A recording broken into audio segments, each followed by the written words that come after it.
What's going on, everybody? Wood Talk Sports here with our first YouTube video, official YouTube video, not a podcast episode. And today is going to be our 1.0 mock draft.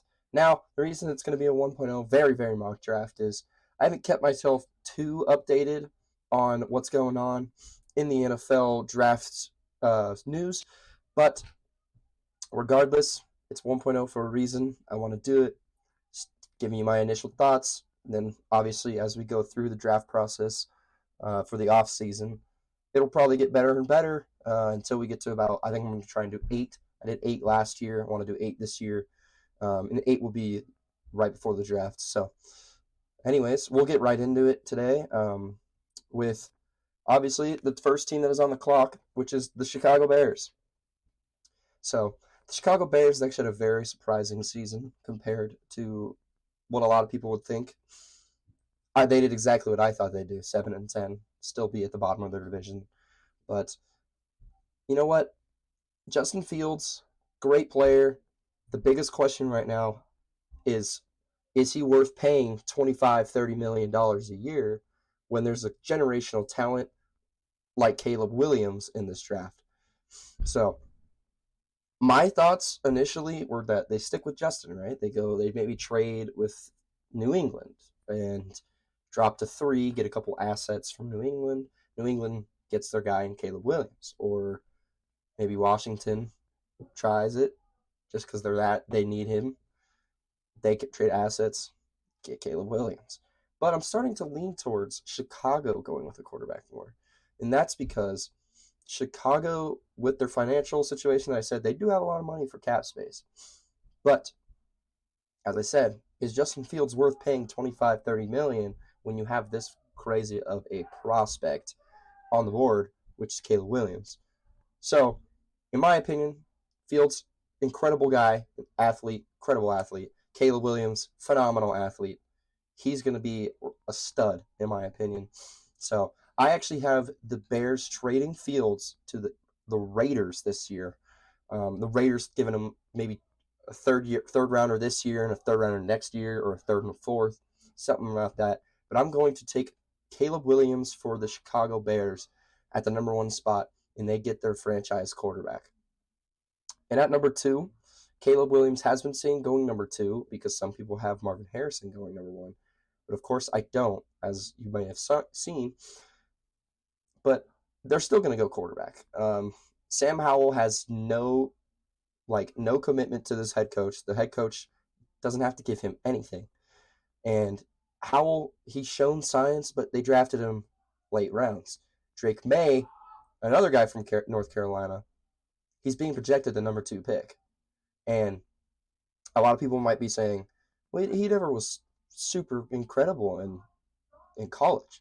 The thing is he looks the most pro-ready right now, I would say.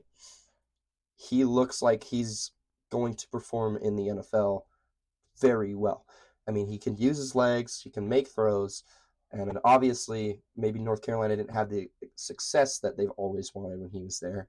But regardless of that, Washington's going to get another quarterback from North Carolina, this time in the first round. I'm going to go with Drake May at number 2. And at number 3, this is where some people kind of they change it up. Some people go Marvin Harrison Jr. and they get that, and then they go for a guy in the offseason like Russ, or maybe even Justin Fields. And then some people got them going and getting themselves their quarterback in Heisman Jaden Daniels. Excuse me. So I've always been arguing it. I think I'm going to go Jaden Daniels. I mean, he's a stud. We saw what he can do with his legs. We learned what he could do with his arm this year. So I'm going Jaden Daniels at number 3 to New England to play for Gerard Mayo, new head coach of the Patriots. And they might have to do some fixing, but they do have a lot of money with about $63 million in cap. So they'll be able to make some changes this offseason to build around Jaden Daniels. Now, at number 4, we got the Cardinals, and I think this one is the most obvious pick of them all. It's going to be Marvin Harrison Jr. Marvin Harrison Jr. is an absolute stud. He is the best draft prospect, in my opinion, in this draft.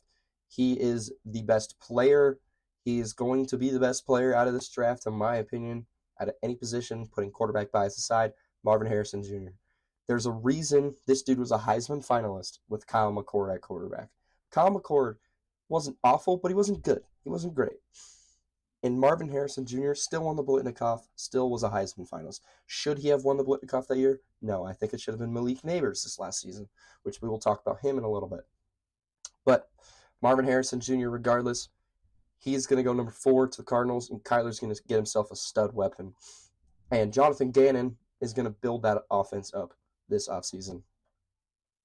And at number 5, we got the Chargers. I'm obviously not very many people expected him to be the 5th pick this year, especially because Justin Herbert's a phenomenal player. Keenan Allen's always good. Mike Williams was looking healthy for the first beginning of the season, but he's always getting hurt. And their offense is their offense. They just had Austin Eckler, who was the RB1 in 2022 in fantasy, most touchdowns in 2022. But obviously he had a down year. So they need a lot of spots. They need a lot of positions. They're going to need almost every skill position because they have an aging wide receiver core, and then they also have Quentin Johnson, first-round pick last year, that obviously did not live up to his hype from TCU. But this is where I struggle because I want to go with Malik Nabers or I want to go with Brock Bowers. And the thing about that is Brock Bowers is the best tight end prospect we've seen, probably better than Kyle Pitts. And he's not going to go top 4 like Kyle Pitts did because there's a lot of teams in front of him, in front of that top 4 that need quarterbacks so badly that he's not going to go top 4. Do I have Brock Bowers going 5 here? Later in the year, maybe. But I think their wide receiver position is more of a struggle. They have Donald Parham. They have Gerald Everett right now. They were playing serviceable. Donald Parham had like 3 receptions and 3 touchdowns in the first 2 weeks. So I think their bigger thing they need to solve is getting Malik Nabers and fixing that wide receiver spot. But then they also need to solve their defense, and because this whole roster is aging. And I mean, Jim Harbaugh obviously coming in, he's gonna help this roster just make a huge turnaround, the franchise become successful in the future. But I'm gonna go with Malik Nabers at number 5.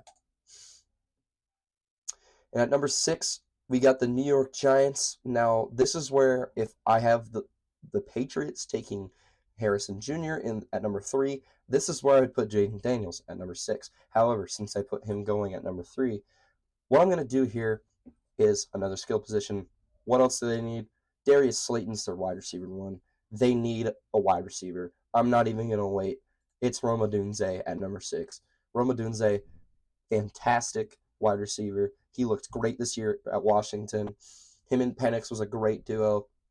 Obviously, the quarterback position is a big question mark with Daniel Jones, but Rome Odunze is going to make differences on a football field, and that's something that Daniel Jones kind of will need unless they go search for another guy.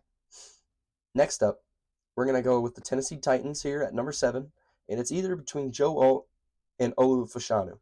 Both of those guys are phenomenal tackles. I really like Fashanu. I like Joe Alt, but I also really like Fashanu. I think he's a little bit better, in my opinion, than Joe Alt. So with that, I'm going to go Fashanu. And then obviously they drafted Skoronski, or last year, Peter Skoronowski, and build up that offensive line because I don't think they need a quarterback. Will Levis is fine. They might need a wide receiver, but at this stage in the draft, I don't see any other wide receivers other than maybe Brian Thomas going, and I don't think Brian Thomas is going to go within the top 10, obvious. I just don't think that's happening. But I'm going to go Fashanu for the Titans, build up that offensive line for Levis, and obviously Derrick Henry if he manages to stay, but it's very unlikely in my opinion. Number 8, we've got the Atlanta Falcons, and then I'm going to talk about them, the Bears, at number 9 as well, because I think both of these picks will go hand in hand. I think the Falcons, what they need, in my opinion, the most, other than their quarterback problem and a little bit of a wide receiver problem, they need an edge rusher. Their defensive line has aging players. It has Calais Campbell. It has Grady Jarrett. So what I'm going to do off rip is I'm going to take the most athletic edge rusher in the draft. I'm going to take Dallas Turner for the Falcons. And, you could argue between him, Jared Verse, and Latu, I'm taking Dallas Turner. However, I'm going to skip first, and I'm going to put Latu with the Chicago Bears. I think he's probably the most pro-ready edge rusher. Obviously, he has some problems, but he's the most pro-ready edge rusher in this draft.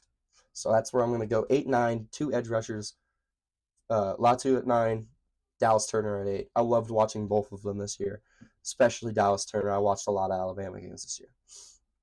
Number 10 for the Jets.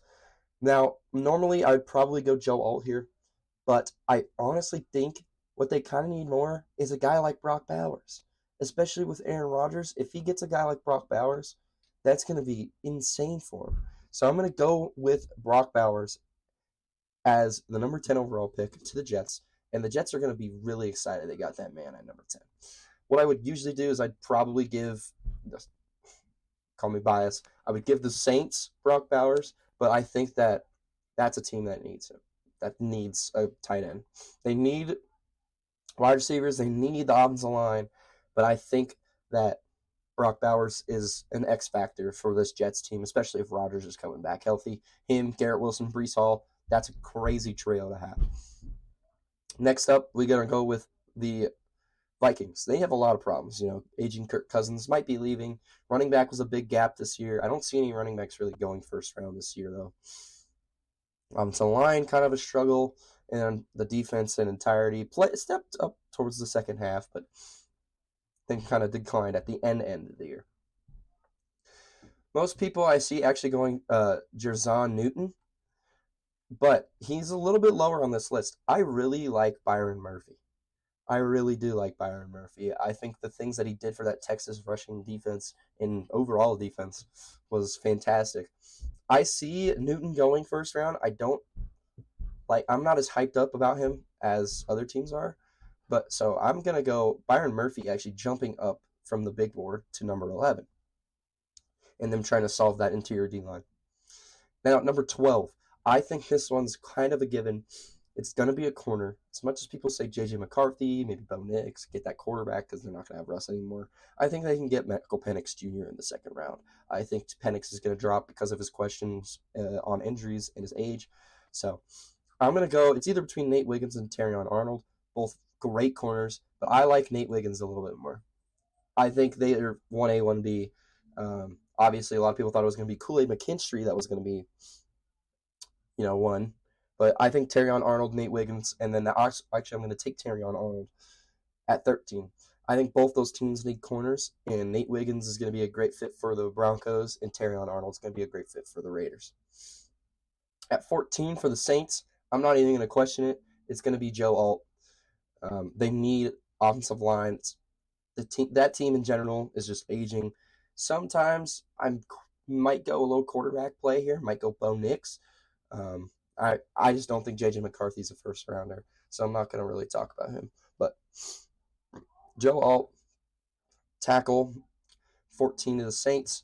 Then we got number 15, which is the Colts. Now, there's two things I could do here. I could get him Talise Fuaga, J.C. Latham, or I could get him Kool-Aid McKinstry, Cooper DeJean. And it's kind of,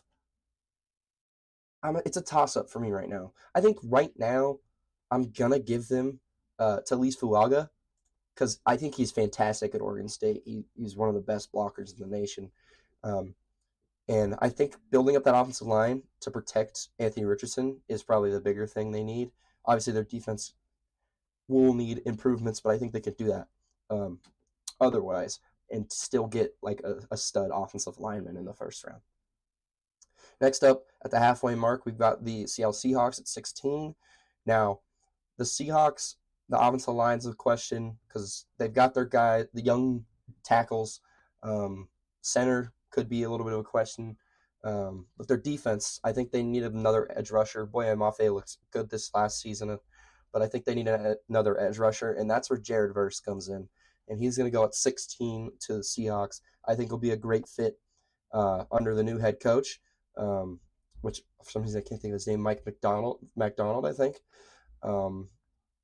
Ravens defensive coordinator, was the best defense in football last year, and he's got a bunch of young studs. Getting another one with Jared Verse is going to be huge for Seattle. And I wouldn't be surprised if they're a dangerous team come this next season. And then 17, the Jaguars, second team to miss the playoffs on this list. Second to last team, sorry. I'm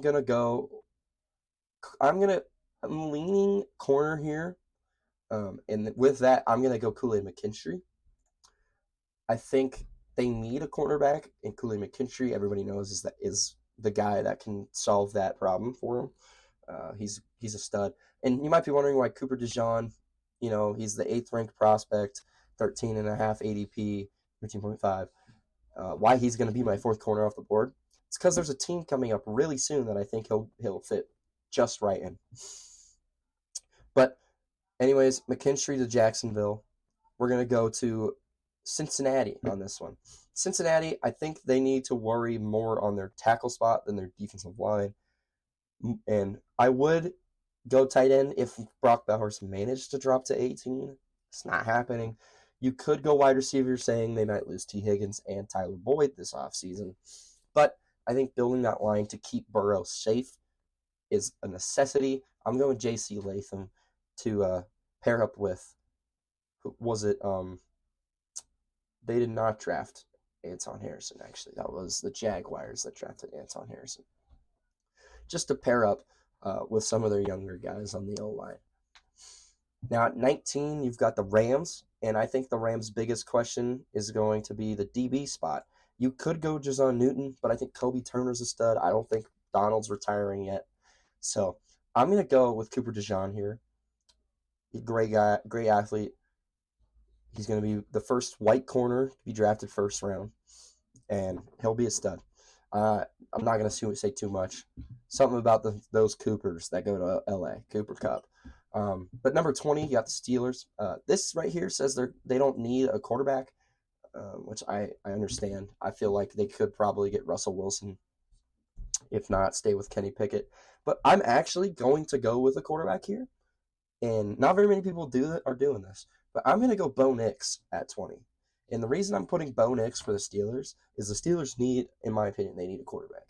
Mason Rudolph's not the answer. Their defense is fantastic, but Mason Rudolph's not the answer. Kenny Pickett's not the answer. Russell Wilson's only going to be there for a year if you get him. So I think they get a guy like Bo Nix who, yes, he's older, but that just means he has more experience playing at a collegiate level. And the more experience he has at collegiate, I think will help him translate to the NFL. So I'm going to go Bo Nix at 20 to the Steelers. Now, at 21 to the Dolphins, I'm really not going to say much on this. I think it's going to be Amarius Mims because they do have an aging tackle in Teron Armstead. He got hurt last season. I love Teron Armstead, former Saint, but he's going to retire soon. So I would put Amarius Mims. I'm going to give him to the Dolphins, and that'll fix up one of their very little spots that they need help on. And the reason I won't go tight end, I don't think there's a good enough tight end prospect to go in the first round. And then with their tight end spot, I also don't think it's very valuable in Miami. I mean, the wide receiver spot is substantially more valuable. So at 22 now, you could go wide receiver. I think they might go Brian Thomas, but with A.J. Brown, Devontae Smith, I think you're fine on that on its own. Quez Watkins is a speed demon if you use him correctly. So I think they focus more DB, and this is where I'm going to go down a little bit. I don't like where he's on in this big board at 30. I like Quinyon Mitchell. I'm going to put him going to Philly because I think he's going to be a great corner. And this is going to be our, 5th corner drafted? Obviously, I got a lot of corners, but that's what I think a lot of teams need is corner. Now for the Houston Texans, with their Cleveland pick here, they could go two ways. They could go wide receiver. I don't think they need to go wide receiver. They have Nico Collins. They have Tank Dell. And then if Robert Woods, he plays the way he can play, he can be a reliable wide receiver 3. So I think they go more defense here. That's where I think Jazon Newton, I hope I'm saying that right, but that's where he goes at 23 to the Texans. Him and Byron Murphy, I don't know how I feel about either of them, but I just think Murphy's better. And then Newton is going to go at 23. He's still a first-round pick, don't get me wrong. I just don't know enough about him. I didn't watch enough Illinois football. So at 24, we've got the Cowboys, and it's funny enough to see that running back is a need. I thought they had Tony Pollard. He looked pretty bad this year. So they do need a center. They could go D-line, linebacker, corner. Now, as much as I want to draft Jackson Powers Johnson in the first round, I don't know if it'll happen. I think the Cowboys could possibly go Braylon Trice. They could possibly go maybe get a corner like Kamari Lassiter or Ennis Rakestraw Jr. But I think they're going to go corner, and I'm actually going to give them Rakestraw Jr. Just because Trayvon Diggs, Deron Bland, and then another rookie corner, in this case, Ennis Rakestraw Jr. That'll be a great DB trio. Now for the Green Bay Packers, it's crazy to think that wide receiver is no longer a problem. All these young guys. Jordan Love is a stud. I think they go defense here. He is kind of low in this rank. He's 54, but I think Cameron Kitchens is going to be the only safety to go in the first round. I think he's a stud. I love him out of Miami. But I think that's something they could use, especially with Darnell Savage. I think he's more of a sub linebacker than a safety. So I'm going to take Kitchens at number 25 for the Packers. And then for the next one, we've got the Tampa Bay Buccaneers. They need a lot of spots, according to this. So they could go multiple ways. Mike Evans might leave, so they might go wide receiver, but we don't know what's going to happen yet. It's still April. I'm going to assume he stays. I'm going to assume Baker stays. That's where I think Jackson Powers Johnson's a really big candidate once more. However, I do think they just build up that defense a little bit more, and they get Braylon Trice or edge rushers. Maybe Chop Robinson goes in, but I think Chop might go later. But I'm gonna go Braylon Trice here at 26. Either him or Chop Robinson, interchangeable in my opinion. So next up is the Cardinals once again with the Houston pick this time. Obviously, you remember we drafted Marvin Harrison Jr. for them, so it's really not that much of a need because they'll have Harrison, Rondale Moore, and then also Hollywood Brown. So it's either build up that O-line or build up that defense. So if you go O-line, it's probably going to be a guy like Jordan Morgan or Tyler Guyton. Or if you go defense, it'll probably be Kamari Lassiter, most likely Kamari Lassiter, maybe Jonah Ellis, Chop Robinson, Chris Jenkins, maybe. But I think they go offense, go Jordan Morgan. And then obviously what I'm kind of looking at here is there's a big name right here and right here that have not gone yet. Well, Brian Thomas Jr. is going to go to the Bills. Diggs looked bad at the end of the season. Khalil Shakir looked good. Gabe Davis is the most inconsistent guy I've ever seen. He either has no catches or he goes off. So the wide receiver position would be a big spot to fill. And getting Brian Thomas, especially at the value of 28, is wild to me. Now, I could see him going really early. Like as I said, if the Bengals lose a wide receiver, I think Brian Thomas goes there. The Saints might take him at 14. The Colts might take him at 15 because Michael Pittman's going to be a free agent. Maybe the Texans take a wide receiver. Maybe the Eagles take a wide receiver. All these teams could take a wide receiver. I just, as of right now, with my current knowledge, I don't know if they will. I'm considering these teams keeping their guys. So that's why. However, it could be subject to change in the future, obviously. All right, 29. We are on our fourth to last pick.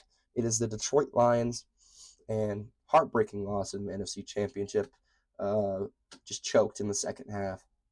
Big, very upsetting game for a lot of people, including me. I like the Lions. They're a cool team to root for. So they need a couple spots. They could go Jackson Powers Johnson because Ragnow obviously is getting beat up like crazy, and get him just in the interior O-line. But I think they don't do that. I think they're gonna go with a defensive guy. So I'm gonna go corner. Their biggest problem this last year was their corners. Cameron Sutton was getting toasted every play. C.J. Gardner-Johnson came back. He's a safety, obviously, though. But Kamari Lassiter, it would be a big one. You could see Kalen King maybe rising up on these boards, but I'm going to give it to Kamari for this depleted corner roster for Detroit. And Detroit will get a young guy that can do well now since they don't really have any young guys on their corners. So, third to last team here is the Ravens. And I think they go wide receiver again, back-to-back years. If there's any team that could utilize one, it'd be them. I mean, Nelson Aguilar is their wide receiver 2 or 3. Odell's their other guy. Odell's old Asian. Now, I'm gonna go Troy Franklin here, and then I'm gonna go someone right after a wide receiver as well for the Chiefs to pair with Rashee Rice and obviously Travis Kelce. But some people are thinking Adonai Mitchell. I'm not. I think Xavier Worthy is the better guy out of here. I think Worthy is a freaking stud. So I'm gonna go Worthy at 31, and then for the Niners at the end, they need corner, O-line maybe. So let's take a little peep at the interior O-line. You know, you could go Powers Johnson, or you could get Tyler Guyton. I'm going to go with Troy Fautanu. I think he's a guy that's very expendable, could play guard. So that's my 32nd pick. And with that, that's going to be my first round mock draft 1.0. As I said, very bare bones. Don't know as much as I did last year about some things. So you guys can let me know what you think about it. Obviously, Caleb Williams 1, Drake May 2, Jaden Daniels 3, Marvin Harrison 4, Malik Neighbors 5, just to highlight the top 5. And then you can read the guys that you can see, and then you can read those as well. But yeah, there's my draft. I hope you guys enjoyed watching this. I know it's kind of a longer one. It's 27 minutes right now. But they'll probably get longer and longer the more I learn. And if you were wondering the entire video why I'm looking up above the camera, my monitor with my draft is up here. So that's my draft. Four quarterbacks going, 3 in the top 3, a lot of wide receivers, a lot of corners, a lot of tackles. Because those are the big spots. This is a very offensive-heavy draft. So once again, that's going to be it from me. Hope you guys enjoyed, and thank you for watching. Make sure to like and subscribe, and I'll see you in the next one.